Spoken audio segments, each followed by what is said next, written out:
Testurak lantzeko Blender Cycle beharrezkoa da. Motor berezi bada Blenderren barruan eta emaitzak hobeagoak sortzen ditu. Objektua aukeratuko dugu lehenik eta edit mode moduan jarriko gara. Planoak hautatuko ditugu eta planoei erantziko diegu beharrezko argazkiak testura moduan.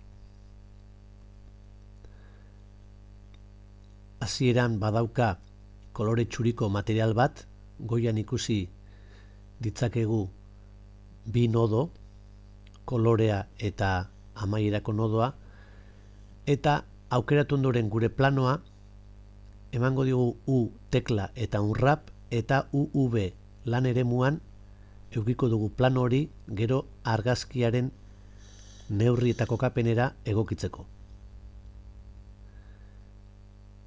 Material berri bat sortuko dugu, joango gara materialeta, emango diogu berria eta izena jarriko diogu modu ordenatuan edukitzeko. Dorrea jarri diogu izena eta nodo bikoteari gehituko dizkiogu beharrezko nodo berriak. Kolorea txuria zeukana aldatuko bagenu, ikus dezakegu render leihoan mementu oro aldaketa bakoitza. Berdea kendu eta txurira bueltatuko gara eta orain gehituko diogu Shift A sakatuta nodo berria, dela testura modukoa eta irudia. Lotzen ditugunean bi punta horiak emaitza magenta kolorekoa da. Horrek adierazten digu ez dagoela hautaturik oraindik argazkirik. Karpetara joan eta aukeratuko dugu gure argazkia. Ikus dezakegu txertatu duela eta UV eremura, lan eremura joango gara irudia ongi kokatzera. Hautatutako planoa hor daukagu, lau erpinez osatuta eta Blenderren betiko prozedurak errepikatzen dira hemen. A tekla hautatzeko landu daiteke lau erpinak batera edo bakarka S-erekin handitu eta txikitu, S ardatzak ardatzean eskalatzeko, S isa adibidez, SY, R biraketak egiteko, eta G tekla kokapenean mugitzeko. Emaitzak mementu oro ikus ditzakegu Blender render leihoan.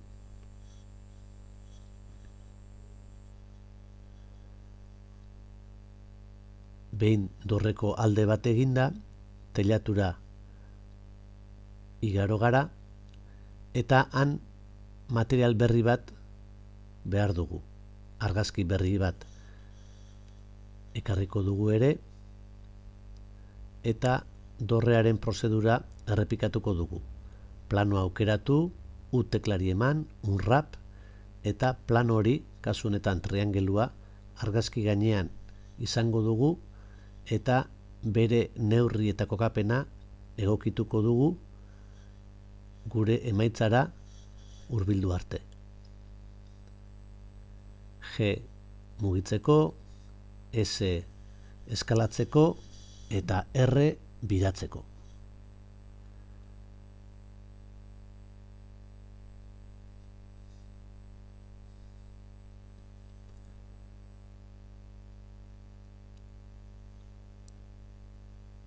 Nodoen egituran, oraingoz 3 nodoekin ondo funtzionatzen du emaitzak, batzutan baliteke beste bi nodo behar izatea.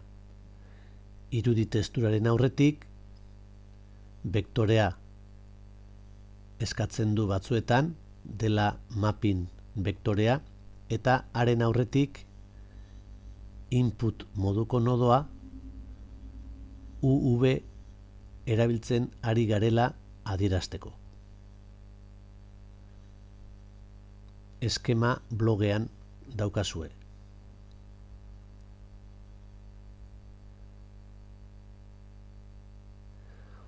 Horrela, prozedura hau errepikatuz, material berriak sortuz, dagozkien argazkiekin osatuko dugu katedral guztia.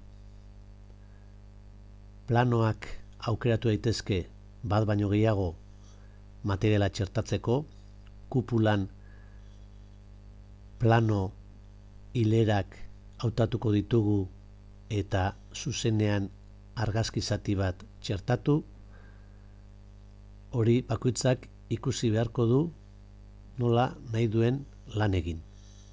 Baina prozedura errepikatzen da. Ez da gehiago konplikatu behar.